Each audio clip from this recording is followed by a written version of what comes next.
Hello and welcome to Perspectives. I'm Alicia Ambrosio. Pope Francis is calling for an end to the fighting in Syria. After leading the Angelus prayer at the Vatican on Sunday, he said the images of people killed in the recent suspected chemical attacks, quote, push me once again to raise a voice so that the roar of weapons would stop. For the second time, he asked the faithful to join him in praying that Mary, Queen of Peace, will intercede to stop the fighting which has been going on since 2011. He also expressed his closeness to those who are suffering, especially the children. He said he asks them to keep their hope for peace alive. And today is the anniversary of the election of Pope John Paul I. Cardinal Albino Luciani walked into what would be the first conclave of 1978 as the Patriarch of Venice.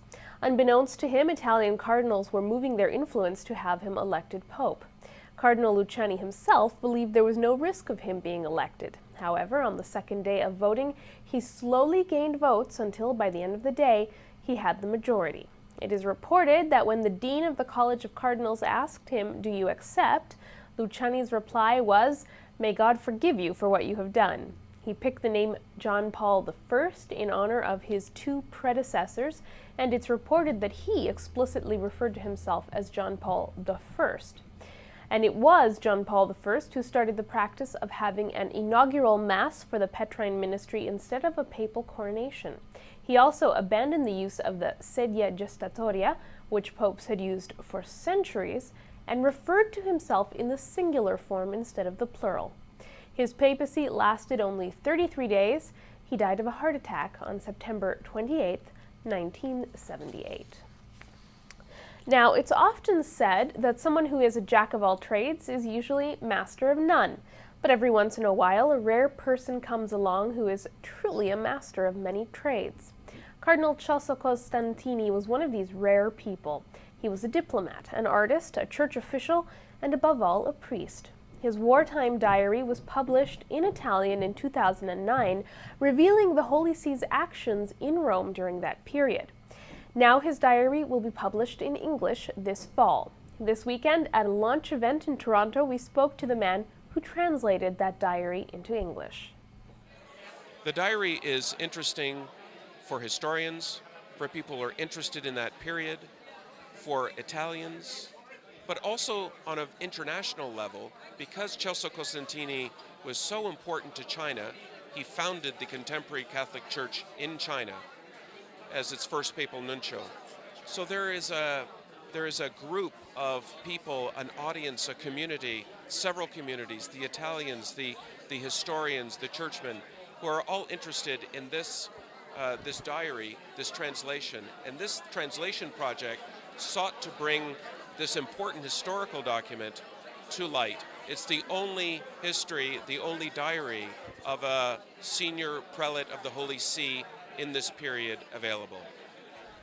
Finally, every year, the Knights of Columbus gather to celebrate their faith and the work they do. This year's Supreme Convention was held in San Antonio, Texas, during the first week of August. Started by a humble parish priest, the Knights of Columbus have grown into the world's largest lay Catholic organization, and they have a tremendous legacy. Take a look.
Join us for a repeat broadcast of our coverage of the 131st Supreme Convention of the Knights of Columbus on Tuesday, September 3rd, starting at 9 a.m. Eastern, 6 a.m. Pacific.